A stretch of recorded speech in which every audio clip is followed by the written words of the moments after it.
Greetings, friends, and welcome to Informed Dissent.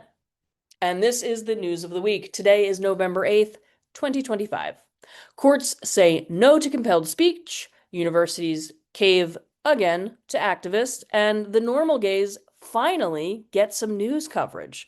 First up, Pamela Paul, now writing in the Wall Street Journal after her not-so-voluntary exit from the New York Times, reports on what everyone's been saying in private: the alphabet soup is boiling over. Gay men and lesbians are saying no to ideology that erases same-sex attraction in favor of self-declared identity. In academia, Washington State University suspended the Society for Evidence-Based Gender Medicine's accredited CME courses. These programs met every medical education standard and featured a range of clinicians. Activists have now sent a letter asking for a permanent ban, because of course they did. In our second segment, we're going to be joined by Dr. Julia Mason, who is going to explain to us what exactly a CME is and why SEGM's evidence-based courses are now under attack. In politics, Assemblyman Zohran Mamdani wins for mayor of New York City. He's apparently trying to take the crown for world's worst gender state in America away from Colorado, with taxpayer-funded gender-affirming care for minors and inmates. But don't worry, they're going to be able to ride the bus for free to get there. Meanwhile, though, in better news, kind of, Maud Maron earned 20% of Manhattan's voters simply by defending biological reality. So there is a silver lining there. In education, in New Hampshire, parents showed up to a girls' soccer game wearing pink cloth XX bracelets, a quiet show of support for female athletes. However, police told them to remove them or leave, and this week the case will be heard in a local court. In other courts around the country, two major rulings were just announced this week. First, the U.S. Supreme Court, on its shadow docket, allowed the Trump administration to require that passports list biological sex and not self-declared gender. A small procedural win, but enough to make our unwilling news correspondent, Erin Reed, pretend to cry. Then, in the Sixth Circuit Court of Appeals, they ruled that the schools cannot compel students or teachers to use preferred pronouns. The court called it exactly what it is: compelled speech. And then finally, today on our deep dive, we're going to be talking about a New Yorker article written by James Marcus, the father of a trans-identifying young gay man. That's it for your news roundup. Now on to the show. Good evening.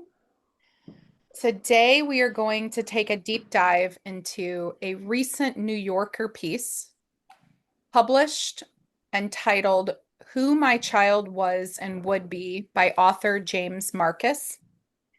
James has written previously in the New Yorker, is also an editor, has written a couple books, and has translated a few books from Italian into English. So, a little bit of context about this piece. This is supposed to be a father's portrait of his 26-year-old male child named Nate's transition into becoming a trans woman. As soon as this came out, there were a number of tweets and interactions about the piece, and the author seems like was originally responding to those tweets. But what I wanted to do is, first of all, kind of pull a couple quotes out and present them and see if we can start a little bit of a conversation about the piece. So, first of all, this was very polished, poignant, unsettling. It reads like an act of love, but doubling as a moral alibi. For a generation of parents, it seems that this essay was written to model how to perform acceptance. One of the first quotes I'll read says, "The FaceTime connection was grainy. She said she had begun using hormone gel. I congratulated her, my voice strangely distant, as though borrowed from another man. Wesley Yang has done a number of threads on this piece, and he writes, what Marcus offers is not the portrait of acceptance, but abdication, a father chronicling his own descent into denial. My first question to the both of you is simply, what are your first kind of takes or thoughts on the piece? What did you take away from it from your first read? Well, Go ahead, Cori. I hate to deflect, but should we introduce ourselves, or is that going to be in a different segment? That'll be in a different segment. Okay. Go ahead, Lauren. I think my initial reaction was really sad. Like it just read to me like someone who number one, he's a beautiful writer. And I think beautiful writers can somehow make tragedy seem somehow glamorous or beautiful, or but to me there was this underlying sorrow that he doesn't really, to me it doesn't seem sincere, his acceptance. It seems like he's forcing himself to believe that this is the right thing to do, but there's a number of interactions between him and his son that he recounts that really disturbed me. We'll get to those. Cori, what was your first take? Well, as somebody who's undergone medical transition and who also had a father who was around at the time that I was starting this, I could not help but think about my own experiences with respect to James Marcus's and his sons, and seeing the parallels and the differences between them. But it was definitely made me think about my own papa. In a good way? Did it make you feel like... Well, so my father, some context is necessary because my father was almost 60 years older than I was, which is a big age gap. And I think because he was approaching 80 years old when I was starting this on my own, I think that there was a certain resignation that he felt because he was at the end of his life. And I think 80-year-olds engage in the world a little bit differently than, say, 40-year-olds do. So I think he had a certain sort of fatalistic acceptance that I was going to be going down this path and that there wasn't a lot he could do about it. So he didn't try to support me or dissuade me. He was just accepting of it. Do you feel like Marcus is falling in that same realm? Sort of. There's something that I don't understand about my own father, and I recognized, or I had the same questions, I should say, when I was reading James Marcus's piece, which is, don't you have a connection to your son? Like, isn't there a connection, a father to son connection that is special and is worth, that has value just as its own connection? Like you're carrying. He does say something about that somewhere in the piece. It's a very long piece, so I don't know if I can find it, but he does talk about the beauty of kind of seeing yourself in your son. Yeah. And how that was fading away.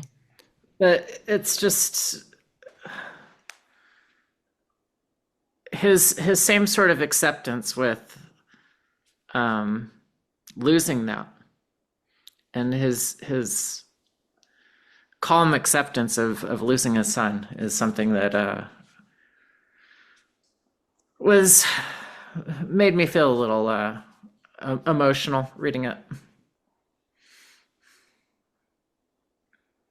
Let me ask you this. Do you think that Marcus was writing this for his son, for himself, or Yeah. for a wider purpose? New Yorkers, I don't know. So for his class. So for the I feel like reader? it's a little bit of everything too. I mean, you can tell in this piece that he clearly loves his son. He seems kind of emotionally inept to handle the situation, to be honest. That's interesting. So emotionally inept. So I feel like he's narrating his child's transition as if he's writing a novel. So it's got a lot of grace, it has a lot of literary, but it also seems very evasive. Like there's some level of distance that's being displayed. Yeah. Do you have some more poll quotes? I do. So I have always loved stories of metamorphosis. I have never expected to inhabit one. Yeah. I like The Yeah. Fly. That was a good movie. Maybe you should. One of the things I'll say about this piece is I felt like I was out of my league. I am not a fiction literary person. And so I think there were references that I was missing in this piece. So when you reference The Fly, Yeah. were there other kind of literary references that he was Sure. using? Kafka? Yeah, he references Kafka, Ovid. Do they work? Well, that's the thing is he is a Well, good writer, and I think they work for his purposes. And I think my sorrow in reading this piece was because I know too much about this field of medicine and what these interventions are actually doing to his son's body. And as a homosexual myself, I find it really sad that instead of saying, I know that my son is gay, I mean, he knows his son is gay. And being able to understand the pressure on especially more effeminate or more masculine, gender nonconforming gay people, it's sad to me that the father doesn't recognize that pressure on his son that is going to lead him down a path where like his sexuality is going to be completely null because of what estrogen is going to do to his body. And if he ever goes on to have surgical interventions, I mean, it's like it's almost like he's creating this beautiful world for himself where he doesn't, it's almost like a fairy tale for himself. So he doesn't actually have to confront the physical reality of what's happening. I mean, again, all through it, there were interactions between the two of them that, like, I just, it doesn't seem like a normal reaction to his son talking. Like, for instance, when his son starts talking about his nipples getting bigger, I'm like, this is not yeah. this is not a normal exchange between I a didn't father and talk to son. my dad about that. Yeah, I mean,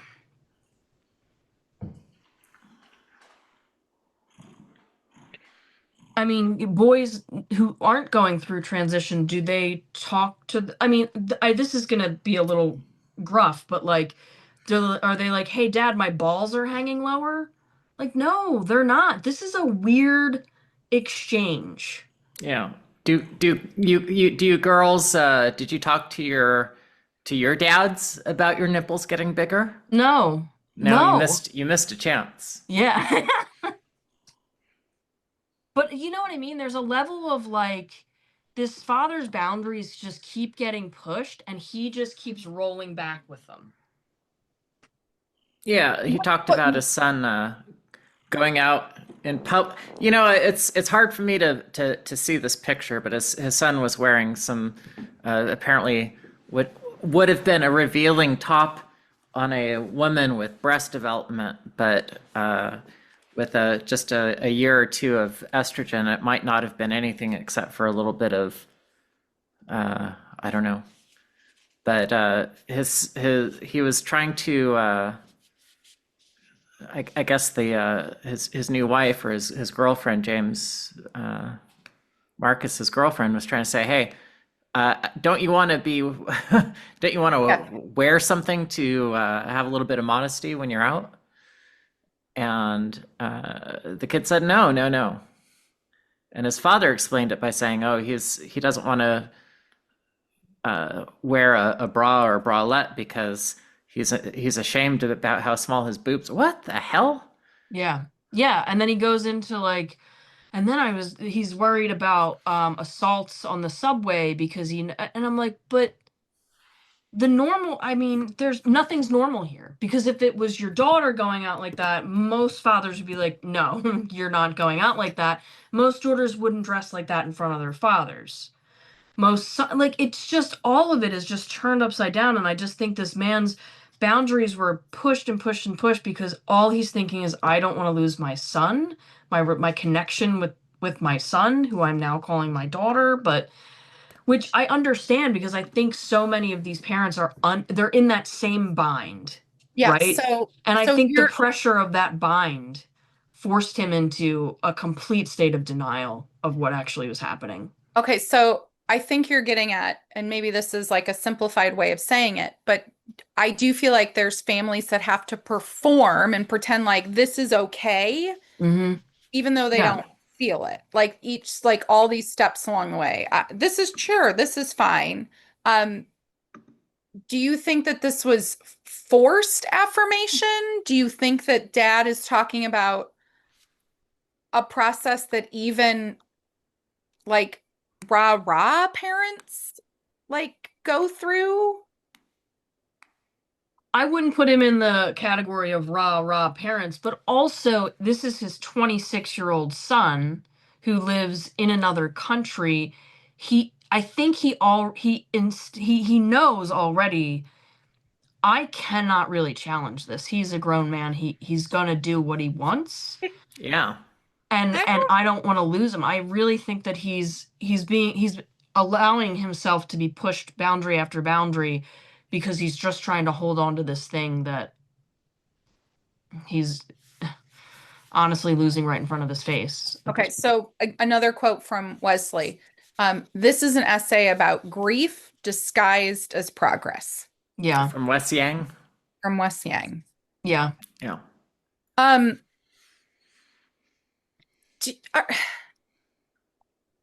Why couldn't dad have pressed back at all? I mean, Yeah, because liberals don't do that. they don't even ask questions. They don't even like. Well, he does ask some questions, but he only slightly asks them and then backs off. Like, he does allude to the fact that he doesn't know what the complexities of these hormones will do on the body. He just and the only references he makes, like in terms of what he was researching about it, they're all from trans perspectives as well. So he's not getting the perspective of like people that were like, this was a huge mistake and it was detrimental to my life and my health. Let's talk about one of those quotes about the trans perspective. So I think when I read it, it's immediately a quote that jumped out to me. Lauren, I feel like this quote also jumped out to you. It's about the soul. Mm-hmm. Do you remember what I'm talking about? Do you have it? Or Cori? No, because this is all backwards now in my. Okay, so Sorry. let me give everybody a little bit of a scene about where I was reading this. So I was in Wisconsin alone in a hotel at a hotel bar, and sorry, I was feeling sad and dramatic while I was reading this, drinking a very good glass of wine in a terrible hotel. Wine in Yes. Wisconsin. What was I supposed to be She drinking? was in Michigan. Beer. Oh shit. Shit. What state did I just say I was in? You were in Michigan. I was Okay, all right, all not right. in Wisconsin. Okay. All right. Um, You're forgiven. okay. Um, so, oh my gosh. The quote was around that the dad reaches out to, like you said, Lauren, reaches out to, it sounds like a couple people to kind of get their feedback. They're all like trans affirming or in the community, and he reaches out to an educator and says, starts to talk about his son, and the educator says, oh, well, all of my trans students are the most brilliant students that I have, and they're the only students who can talk about the soul and conceptualize the soul outside of any religion. And I have the quote here.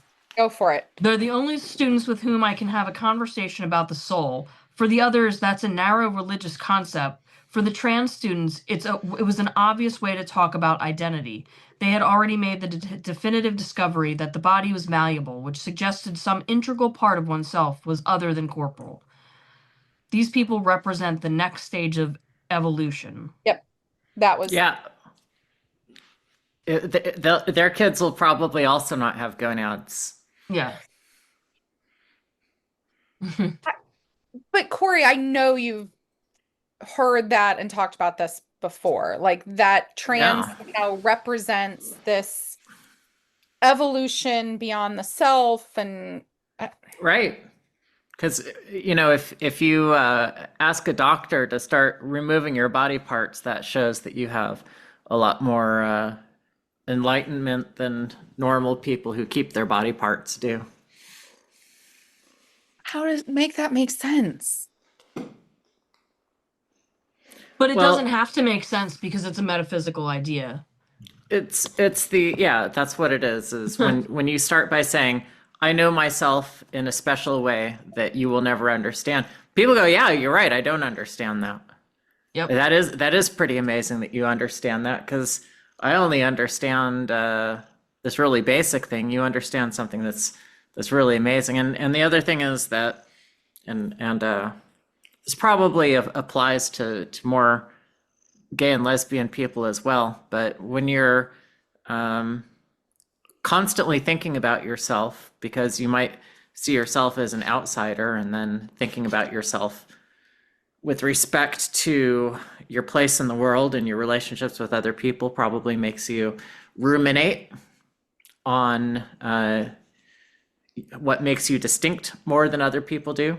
When you try to explain that to people, if they are themselves either kind or shallow, they will say, yeah, that's really amazing that you're so insightful about yourself. Well, maybe it's also that you're expressing narcissistic traits, and somebody's just being kind to you. You shouldn't think about yourself that much.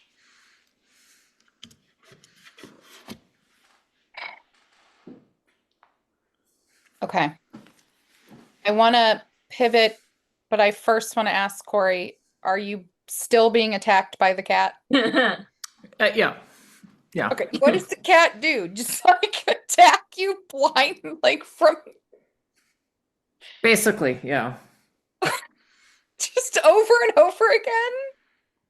Yeah, they're being rowdy right now. Do you have a spray bottle? Do you have anything? No, is there? I can see him blurry in the back of your screen, just waiting Right to there. strike. Yeah. Every time you like go to move, I just know a cat is. Look at this. This is cat wrestling. Oh my god. Okay, I'm so sorry. Yeah. Okay, let's try to be serious. I'm gonna read a quote, and then I'm gonna read a little bit more from Twitter, or X. From Marcus. When she told me she had dated men before and would again, I felt a flicker of recognition and confusion. and how little the world had changed and how much. Wesley points out this is a gay man. He is depressed when he begins his transition and remains depressed after transitioning. He enters a relationship with a bisexual man who later himself transitions. And along the way, his son marries a woman who dates other men. This is a 26-year-old gay man. What drives... Probably. You don't think he's a gay man? Well, I don't know. I just said probably. He's dated men. Oh, okay. Well, that settles it. I mean, does it not settle it? Or No, just keep going. okay. I feel like this is yet another conversation where we're watching the erasure of homosexuality reframed as liberation through gender identity. Yeah. That's how I see this. Should we not expect dad to understand what's happening? Do we understand what's happening? Well, I don't know that people who haven't experienced being gender nonconforming really always do understand. Like when I started talking to my mom about this, I pointed at this and she was, and then it clicked for her. You But pointed I at don't, I think what I did was I read the criteria of childhood gender dysphoria to her from the DSM, and she was like, wait, that describes you as a child. And I'm like, yeah, I know, exactly. But had I not read that to her and I don't know that she would have made the connection.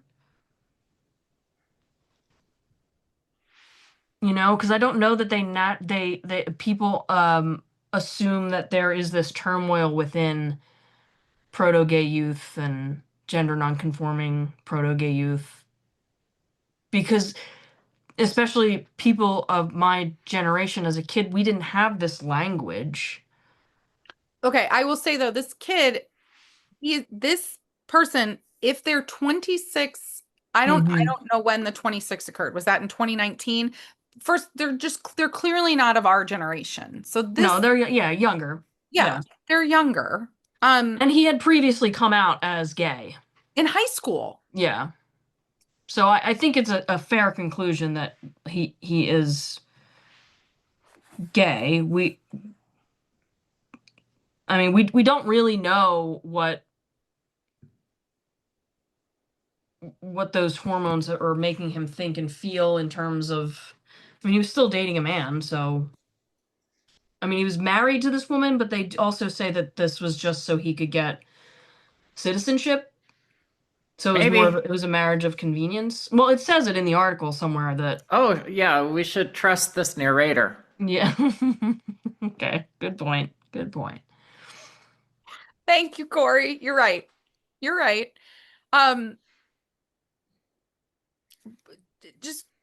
I'm just going to ask,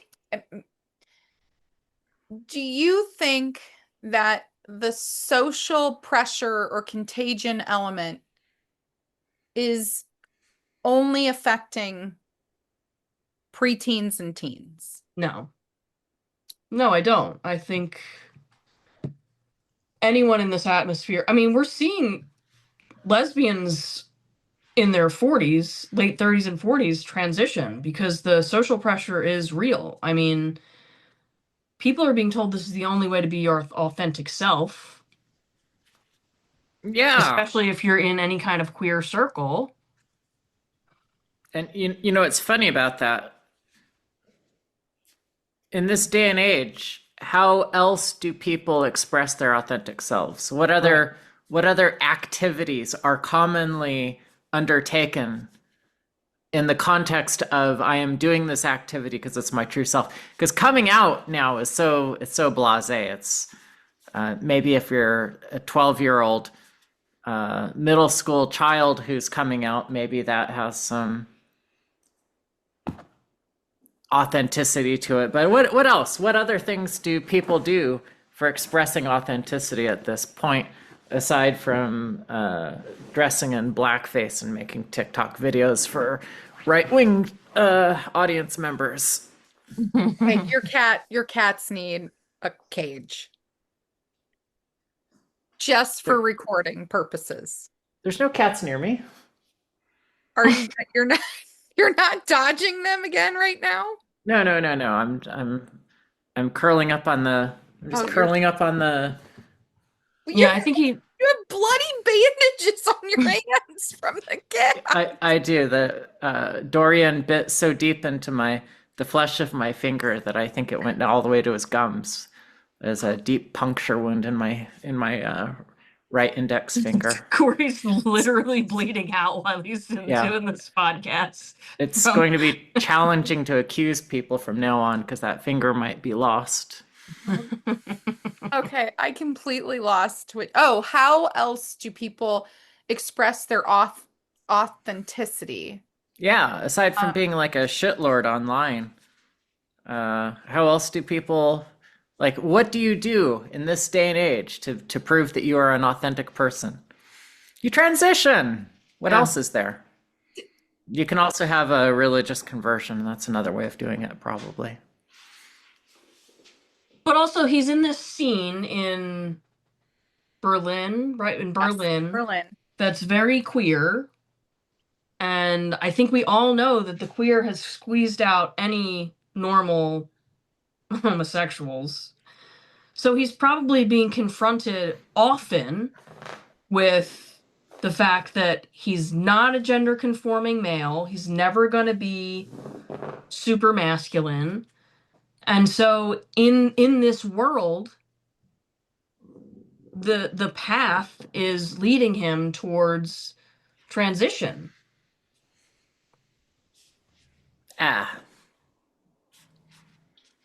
That there's a certain you present that, Lauren, like a certain sort of inevitability, which I really don't think is merited. I don't know this kid at all. I don't know that it's an inevitability in all circumstances, but certainly in a lot of circumstances, people are going to be like, I mean, I personally was confronted. I mean, anytime I was in an LGBTQ space, somebody was asking me if I was on T, when I was going on T, what are my pronouns? I mean, it was constantly being asked of me. This idea was constantly being put on me, and people were constantly assuming that that's how I identified or how I should identify. No one ever was like, oh, it's so great to see a woman secure in her masculinity. They were like, when are you going to start T? Or are you already on T? People ask me the same thing, Lauren. Don't worry about it.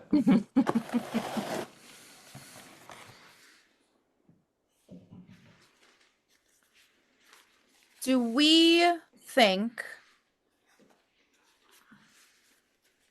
that Dad could have gone about this in any other way based on the culture? Like, I feel like they're both in these specific cultural, like. Yeah, I think that's the tragedy of it from the way I'm seeing this, and maybe it's not accurate, but what I'm seeing is that this is a man who loves his son dearly, raised him as a single father, which is, I think, and he's his only son. So there's a bond there that I think, no matter what, all he wants to do is make sure he keeps his son. His son now lives in a foreign country. He's 26 years old. This man would already know he has absolutely no choice in whether his son pursues this or not. The only choice he has is, am I going to be able to maintain this relationship with my son, who's probably the most important person in his life? And then he's obviously of liberal social circles, so then he has all of that pressure. And then as I'm reading it, like I said, it just seems to me like a man whose boundaries keep getting pushed further and further and further. And he's the only thing he cares about is making sure he holds on to his son, or even though he's calling him his daughter. I think the most unbearable thing for this man would to have no relationship with his kid. A And I quote. think that pressure makes him rationalize all of this. So then a quote from Marcus. Perhaps this is what love means now, learning to remember selectively. Do you think that because the author lives in this elite culture that I think we feel like there's a different kind of pressure on him to affirm than perhaps a working class parent or a parent with a younger kid? Do you feel like he would be able to or is dad also as shut down as quickly? Like if he were to come out to another person in his elite New Yorker circle about grieving about this or being sad about it or being opposed to it, would he still in 2025 be rejected for that? And do any of us know, because we're not upper class New Yorkers? Yeah, that's a good question, but it doesn't seem like like I said, in reading this, it doesn't seem like he has been confronted with any other narrative except you have to affirm. And this is all great, and this is being your authentic self. Well, he got some on X though. He Yeah, did. He's certainly The hoi did. polloi were not for it. But what did he do in response to that? I feel like, did he start to block or did he let it go? I didn't get too invested in it. I saw him reply to a few people. And I gotta say something. It's just as an aside. One of the reasons I'm so not tribal is because some of the people who are on my side are real assholes. Yeah. We're talking about this piece. We're trying to understand it the best that we can in good faith. There's no reason for anybody to go and attack this man or attack his character for this. No, in reading it, this is someone who clearly loves his kid. But it also seems to me that this is someone who very easily has his own boundaries pushed. Okay, so I did actually go to the tweet. So James, for those not on X, James has 3.7 thousand followers. He pinned the tweet. It's the link to the piece. It says, "For the New Yorker, I wrote about my daughter's transition at age 26. The initial surprise and the long edifying period of adjustment which has transformed us both and which isn't over yet." As of Thursday, November 6th at 8 p.m., that post has 644 likes. But in response, someone that I think a number of us know, Laura Wiley Haynes, wrote, "It's depressing that lacked sense of self, disassociation, and other garden variety mental health issues are today seen as signaling a new fictional innate identity. Affirming parents cannot say no to their own kids, and that's part of why they lack that sense of self." She ratioed him, and James replied, "My daughter was an adult when she transitioned, and it was her decision, not mine. And neither of us lack a sense of self." Well, who was it that responded to him? Because I think she kind of has a point, and I think he belies that point in the writing. Like I said, I just keep coming back to several instances in this writing where this man was in a situation that was very clearly inappropriate between him and his son. One, when there's a photograph, a pornographic photograph of Matt and his boyfriend in the house called ethical porn. Yeah. And he says, "I felt the usual parental," and I mean, most people would, at the very least, hide that when their parents are coming over.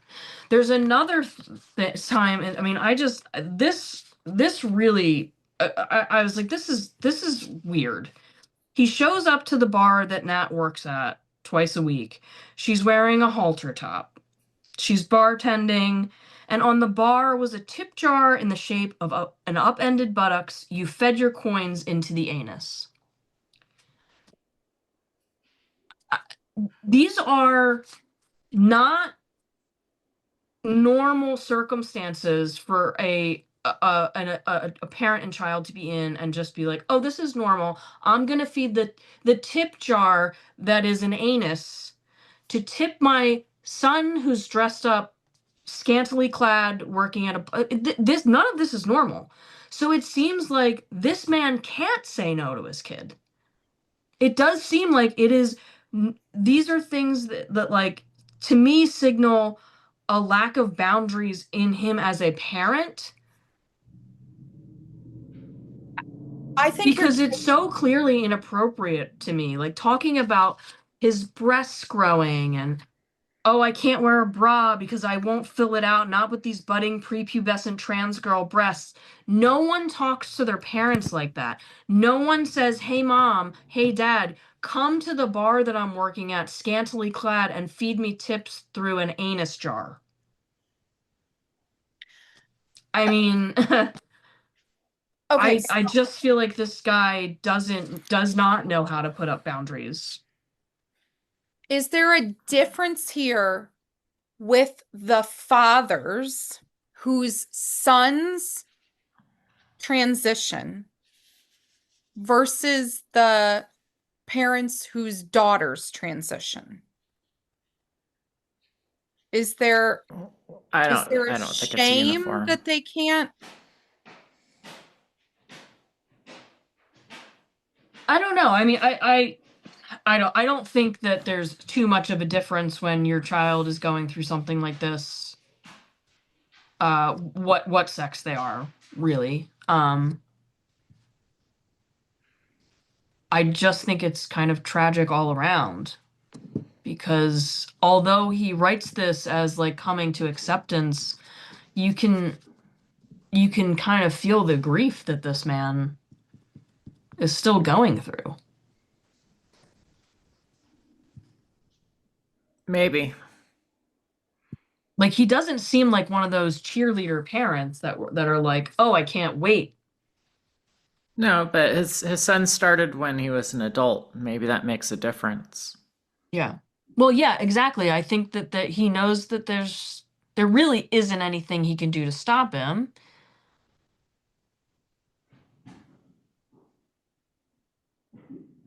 Yeah, I think there's something about the age of his child that makes him feel like it's outside of his purview to say anything. Yeah. Well, it's partly true, right? Yeah. I mean, he could choose to say something, but also, where does that lead? I mean, his son lives in a different country. He's clearly going to go through with this. He's framed it as he needs to do this or he's going to be depressed. He needs to be his authentic self. And this is the only feedback the father seems to be getting from the outside world as well, that this is the only way to support his child. I still feel like there's something. I'm not a dad. I don't know what's different here, but I still do feel like there's something different about a father having his son take on or try to present to the world as a woman. I think there's an element of like passing. I think there's this element of his son is probably not going to pass. But then I think there's this other part too where so many of the parents that we know with adult kids in a situation like this, they're not embracing it, but they don't tell people. Like they keep it secret, they keep it quiet, they like don't broadcast it. I just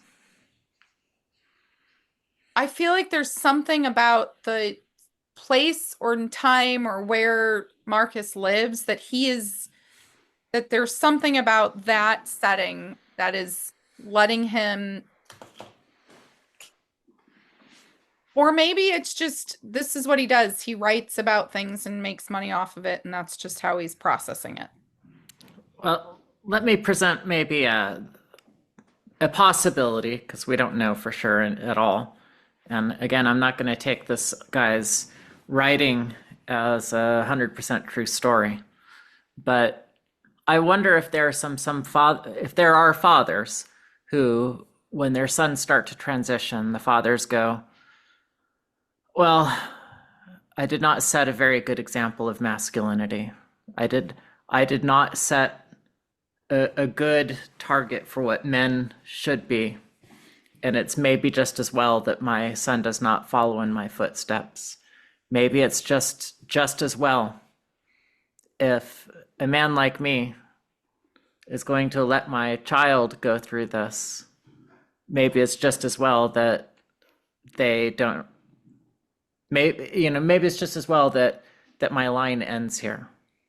Or if I have other children, maybe those children will manage better. But I just it's just the same to lose my son as it is to have a son who looks up to me as a role model. Maybe that's all the same.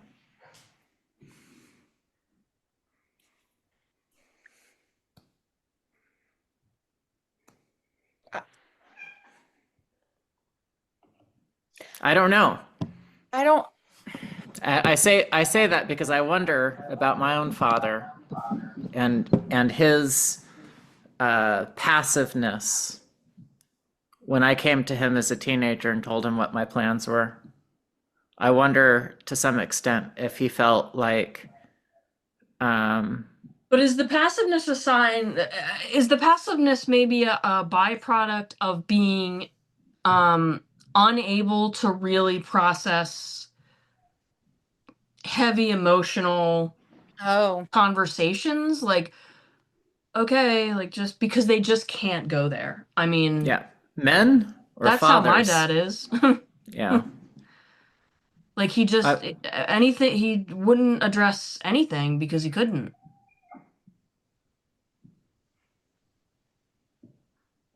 Yeah, men probably should take estrogen. Great. Yeah.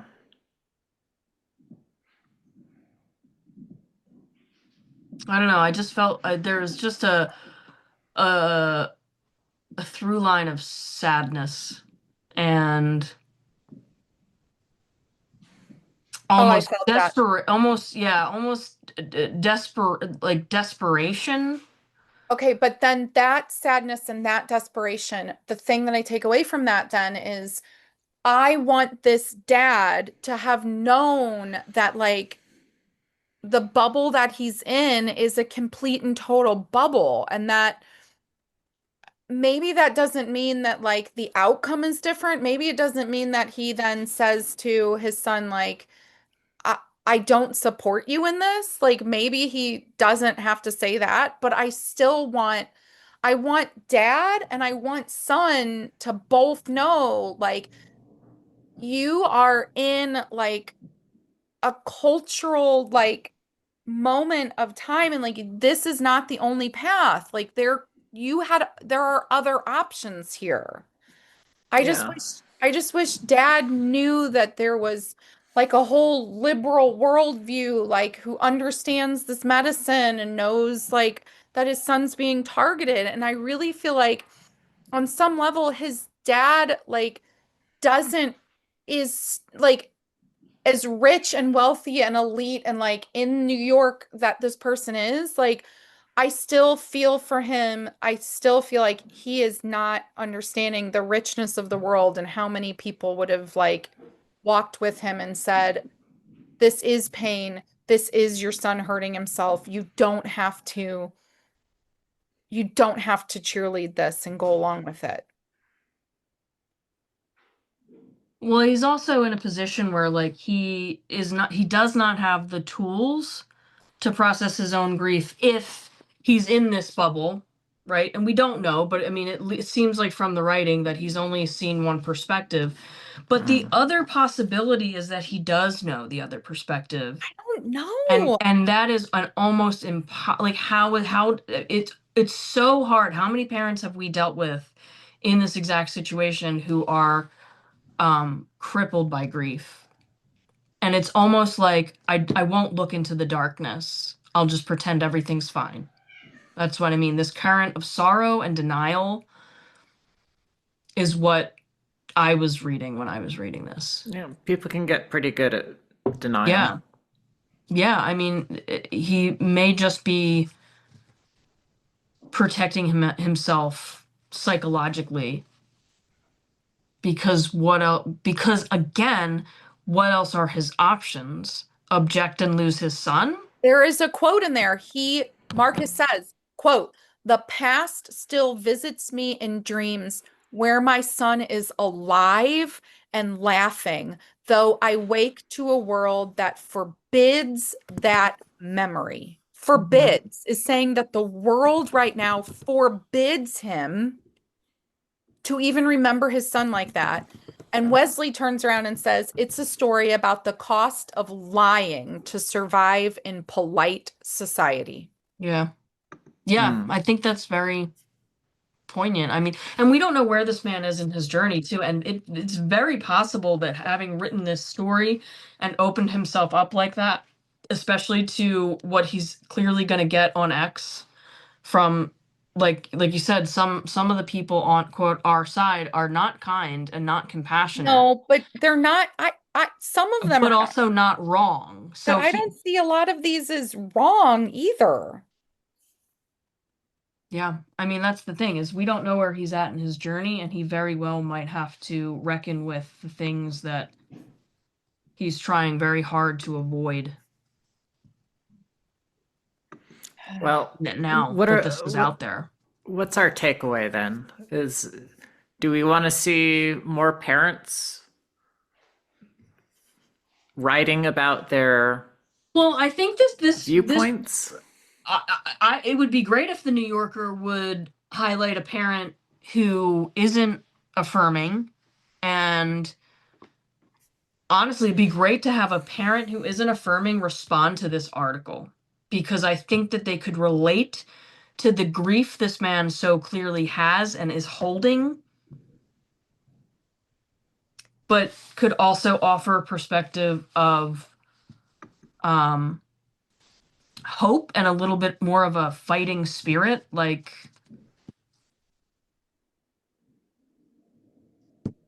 you know, I don't know. But in the end, I don't know. I mean, I'm not super. I'm not sure if the New Yorker has covered this area in other ways or not.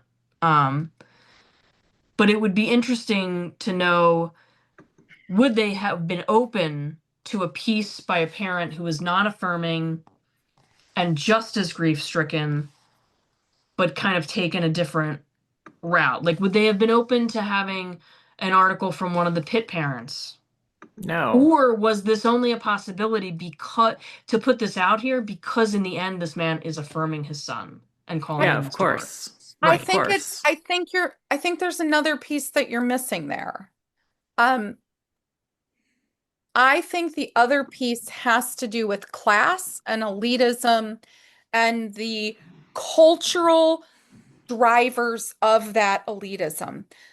You could find 100 Pitt parents. You can, and I'm gonna say this as kindly as I can, because I'm not trying to be an asshole. But like, one of the things that this dad has going for him is he is part of the writer creative class elite.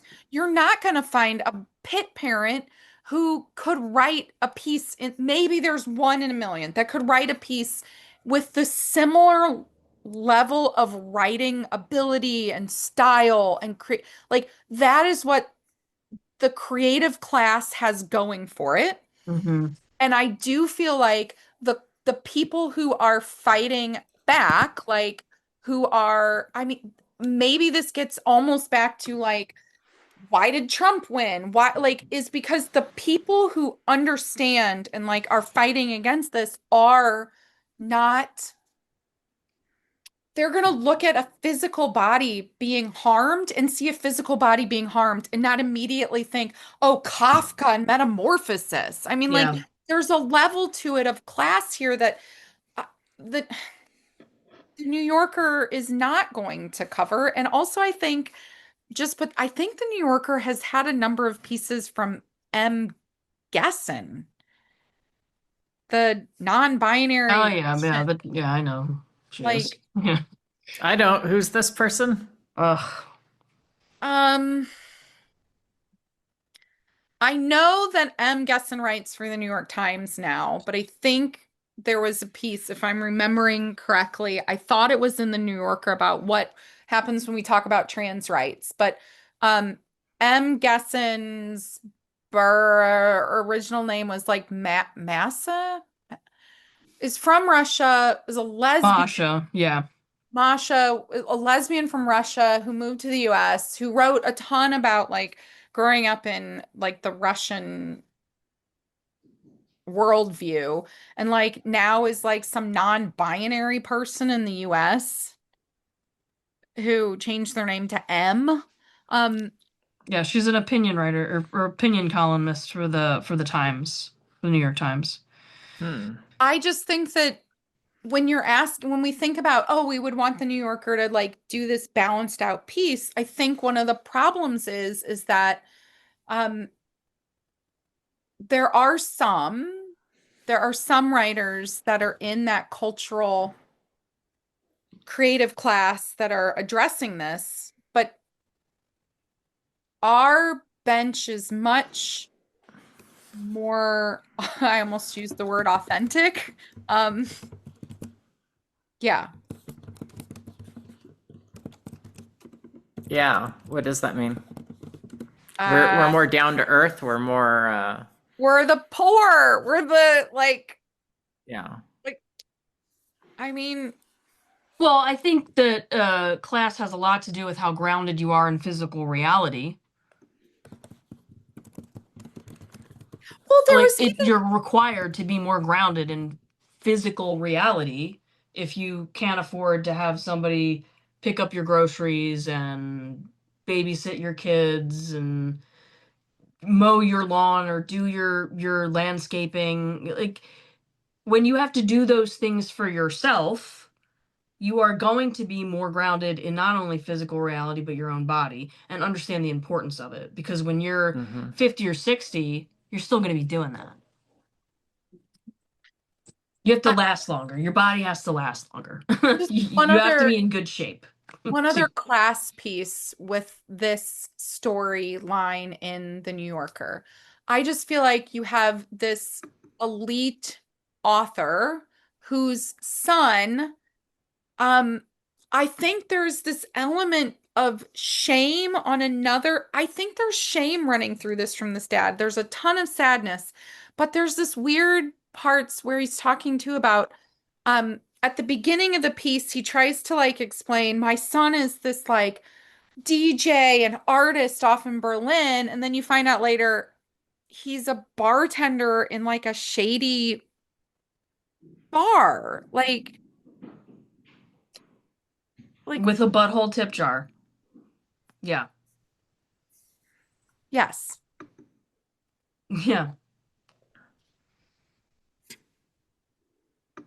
Okay, I wish takeaways that of- my dad had taken the same interest in my pornography that I made as James Marcus takes in his son's pornography. No, that's Cori, cheap. That's cheap. That's cheap. Is that there's a going to cat? be some. Yes. Yeah. Which cat? I just see a tail. This is Mau Mau. You just see it there. Oh. Cori, somebody is going to Google when they stop listening to this Cori Cohn's early pornography.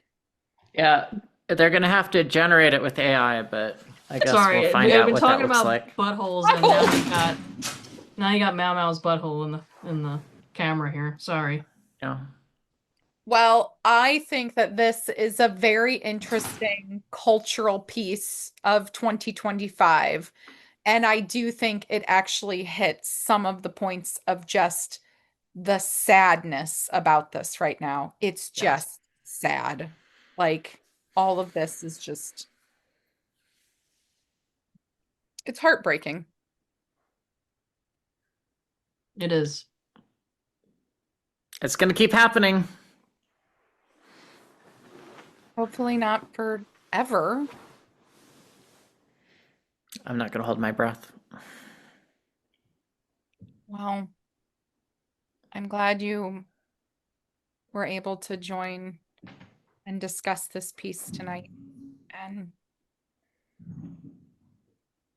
let's all go Yep. pet some cats as a way to deal with the sadness of this world that we're in. Yeah. Takes a lot of the edge off. Well, folks, we'll be back next week with another uplifting episode. We welcome Maybe your next thoughts. week we can avoid talking about buttholes so much, but you never know because this is the weirdest timeline ever to be alive. Thank you for that closure, Lauren. And with Yeah. that, good night. Good night. Hi, good evening. Again, another evening. Now we're in a totally another part of the United States. I don't know what time it is. Do you know what time zone we're in? No idea. But the flights worked today. So we've managed to make it to the Pacific Coast. And we are joined this evening by the amazing, lovely Dr. Julia Mason. She has agreed to come and give us some background, but also some kind of general knowledge about what the heck is going on with the Society for the Evidence with SEGM. I wanted to use the acronym, but wanted to then the Society for Evidence-based gender Gender medicine. Medicine. Yeah. And the controversy that's been going on with their CMEs at Washington State University, which is the state that we're currently in. Okay. Mhm. So first of all, can you walk us through, you're a physician, what the heck is a CME? What is it used for? Right. So CME stands for Continuing Medical Education. And generally, in every state, they have a requirement for how many CME hours you need to report yearly to maintain your licensure. So you're not supposed to just be a doctor and never learn anything again. You're supposed to keep up with stuff. And so there's a bunch of CME. And Do you have to pay for them? well, a lot of times you do have to pay for it. I mean, and a lot of times it's like, oh, I'm going to Hawaii for my CME and I'm going to learn about this and this, but they just do 3 hours of lecture in the morning and then we all go swimming in the afternoon. I've never done that, but that's a way. And then like your flight is a tax deduction because it's professional. It's like And a then some professional professional vacation. conferences that you go to will also offer CMEs as part of the programming, isn't that? Right. Yeah. So every year, the American Academy of Pediatrics has their big national exhibition, and you have to sort of fill out forms for each one of the lectures that you go to. But if you fill out the form for each of the lectures, then you can claim CME for however many hours of lectures you went to. Okay. And medical doctors are not the only licensed professionals that require yearly CMEs. That's true. Almost every health-related professional has continuing education. They just call it different things. Okay.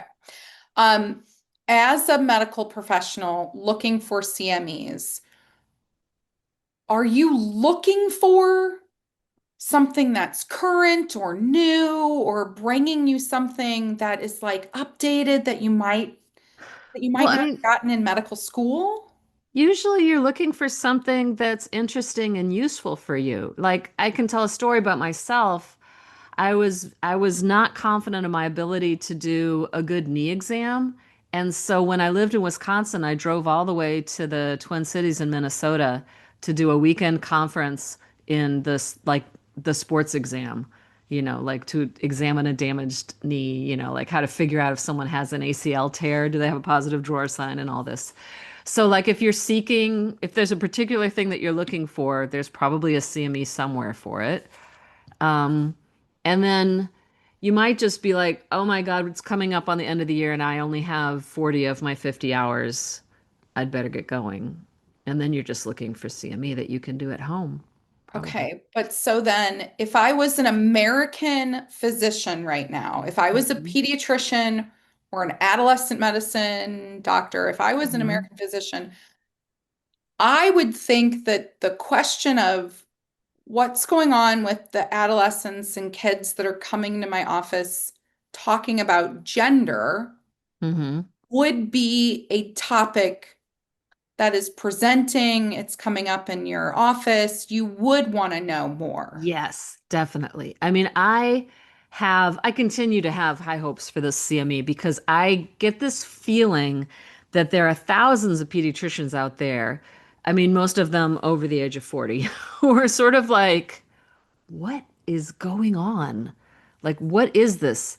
This doesn't make sense, and I had a conversation with a friend years ago where I was telling her like this is all happening and it's crazy and she's in Los Angeles and she's like, this is all very confusing and complicated and I just want to refer to the experts. And the last time I saw her in July, she let me know that she was no longer sending kids to Joanne Olson Kennedy's gender clinic because she had figured out that they all get the same treatment no matter how they go in. But I think that at first, a lot of doctors were just really just unsure. And so I feel like there's doctors who are looking for information that might be different than what they've been getting from the American Academy of Pediatrics. So that kind of brings us to what is the SEGM's like what is SEGM's offering of their CMEs and what has like when were they recorded? Hmm. What is the current issue with them right now?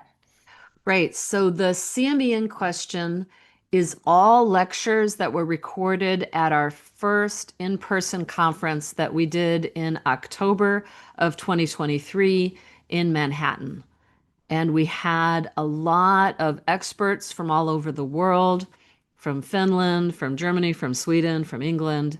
And it was the first time that people got together and discussed this, complicated thing and how it's being handled in Europe versus the United States. And they were recorded. Right. So every lecture was recorded, and all of the lecturers gave permission, for the recordings to be used for educational purposes in the future. And and then we wanted to make that into CME. Turned out it to be really tricky. Um, but it took, I think, our process with Wazoo, Washington State University, was like 9 months long, where we were saying this is the stuff and they're like, yeah, but what are all the references? And we're like, well, here's the references and here's the questions. Wait, so this is not recordings of just bloggers. No, these are experts. These Yeah. This are is like Sally credentialed. Baxendale Okay. talking about puberty blockers and, Riti And just to Takayati be clear, Katiara. like Hmm.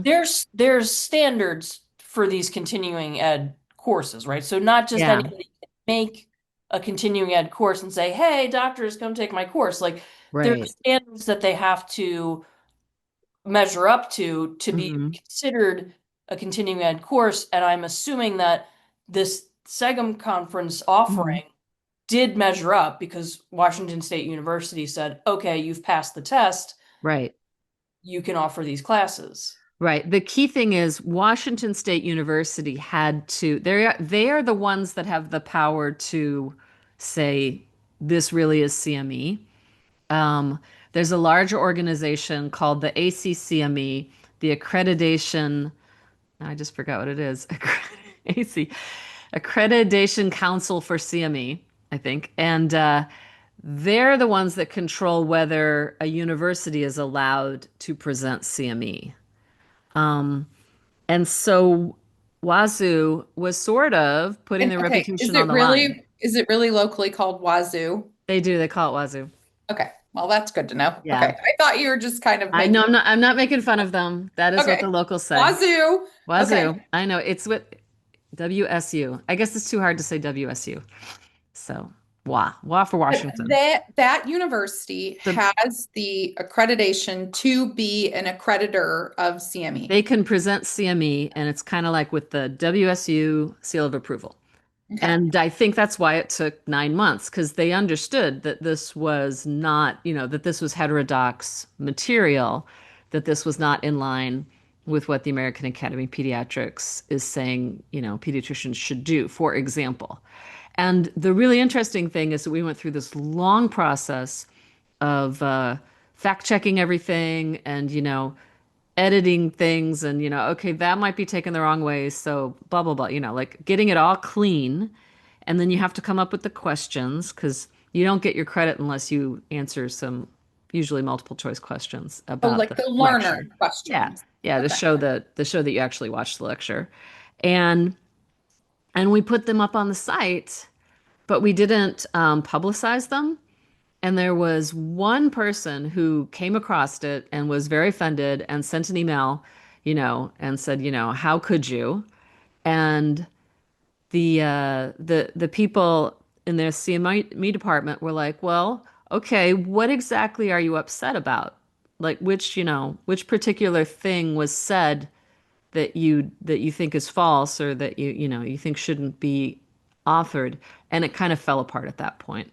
And so there was this one little, email exchange, but it wasn't until the official SEGM Twitter account tweeted about it Okay. and we did a press release that all hell broke loose. Okay. And by all hell broke loose, you mean activists descended upon Wazoo in a Right. fury. Right. So the activists descended upon Wazoo and also on the ACCME. Okay. Is there any other instance you can think of in medical education where activists would have the say over what doctors should be learning? Not that I'm aware of. Nope. No. I mean, there were interesting things with the AIDS epidemic, and the activists were insisting that we needed to change the procedures for approving meds, which is, that's the last time I can think of activists really like having an effect on the way mainstream medicine operates. To But speed it up and to offer things sometimes that didn't get through. There's certain layers of FDA right. approval for an experimental drug. And Mhm. normally the first 1 or 2 test runs are very small cohorts, very limited. Mhm. Those are what they were, Yeah, they wanted things to go faster because they're Yes. like, we can't wait, Right. Yeah. Right.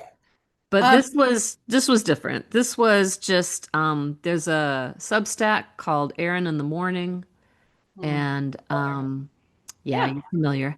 And they posted an article saying, "Oh my God, this horrible thing." And by the way, here's the link to the ACCME complaint page. Oh, okay. Yeah, right there in the article. And so then the ACCME got, inundated with complaints. But it was amazing because it all happened much faster than anybody could have watched the material. There's 7 hours of material. And like, Isn't that crazy? Wait, are you trying to say that a whole bunch of people didn't even bother to watch the material? I have yet to have anybody who's actually watched the lectures complain about them. Okay. Nobody has anything to say about what's in the lectures because nobody's watched them who are complaining. Well, but Because they part talk about ROGD and that's not even in the lectures. Mhm. Oh, Oh, that's interesting. Yeah, they're like, pseudoscientific theories like ROGD, and that's a whole nother debate, and I don't think we have time for it. But there's not a lecture on ROGD. That's not one of the lectures. But didn't SEGM allow Lisa Littman to be in the room? Oh, yeah, no, Lisa Littman was in the room, but we only selected, seven. You know how our conferences are. They run from like 8 a.m. till 6 p.m. It's 9 hours of material every day. So yeah, we just picked seven. And we picked seven really solid, basic, like these are the basics, this is what you need to know stuff. What's the current status? If somebody listened today and wants to go watch these courses. Oh, yes. So you just go to segm.org. Wait, so they Yeah. still are up? They're up on our website. So you go to segm.org Okay. and then click on the acronym CME at the top, Okay. and that will take you to the page, and the videos are all there. The But thing you are can't get CME credit. So Wazoo has pulled them for the Right. time being. Right. Wazoo has But pulled even them. They though said they've they're already investigating. vetted, even though they have already vetted the material for 9 months and Right. said that they are scientifically sound. hmm Okay. Yeah. So they vetted the material over a long process. It's been up and available for people to get CME, and some small numbers of people did that. And then as soon as the publicity happened, yeah, then it got pulled. do you know what the next steps are? Is there Um, going to be an investigation? I mean, yeah, what are I they think there's gonna? like a investigation in between the ACCME and Wazoo. And they're like, Wazoo, explain yourself. How did you approve of this?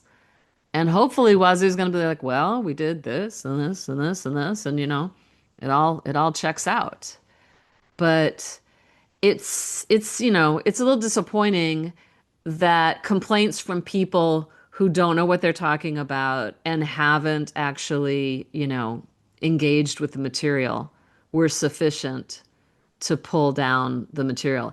And then the groups that agitated for this are doing the usual, which is just like, and now we need to put more pressure on so that Wazoo never talks to SEGM again, all that kind of stuff. Yeah, so let's bring people up to date on that. So I think that story might have gone out today. I think Ben Ryan posted on it that there were 27 quote LGBTQ Right. They plus. were more just a panoply of liberal organizations because the Spokane NAACP was also in there. What Okay. what are they? They're just offended on I don't know. I don't know. Okay. It's really interesting because I think that was the group that had Rachel Dolezal.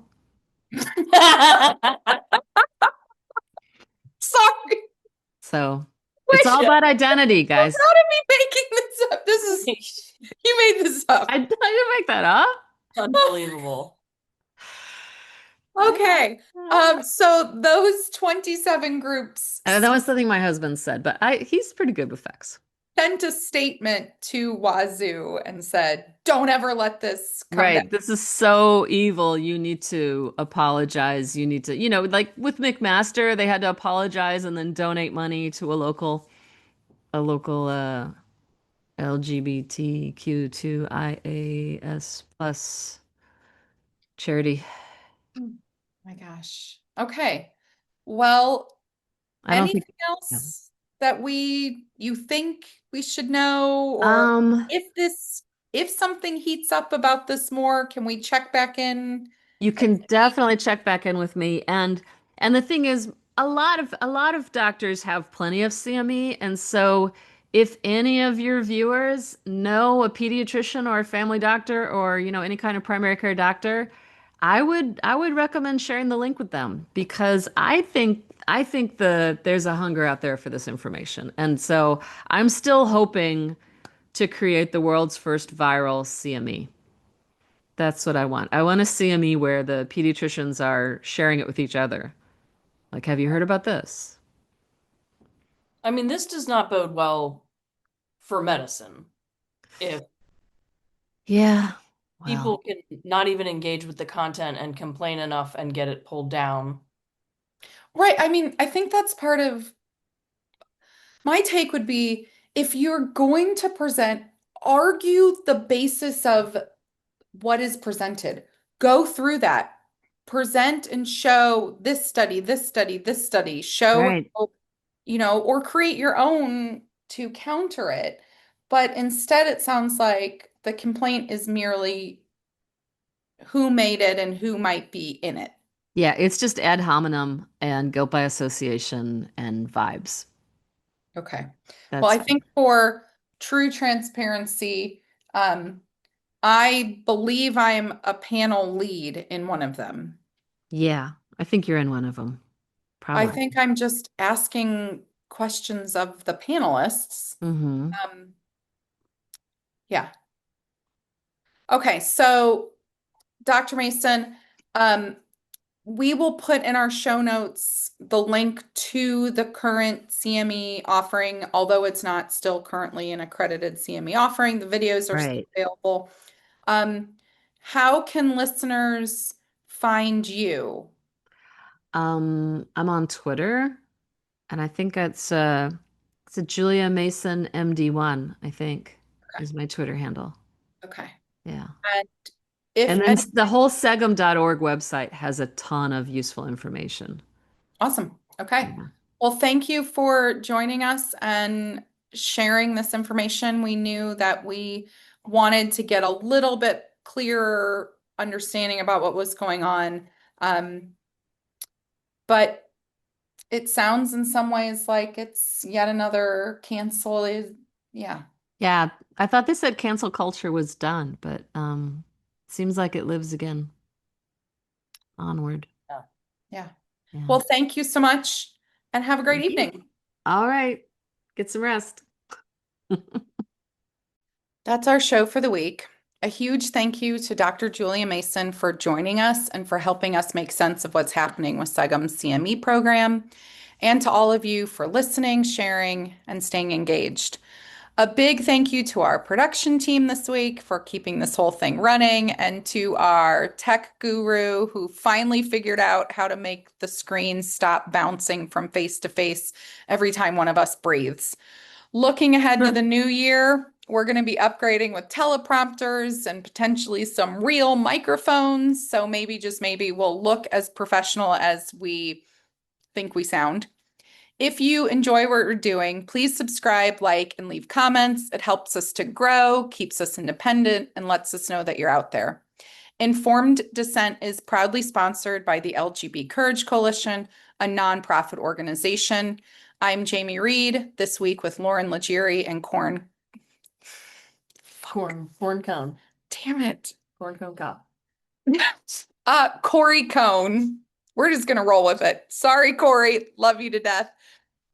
You're not Cori Cohn Cobb. This has been Informed Dissent. Stay informed and ready to dissent. Peace.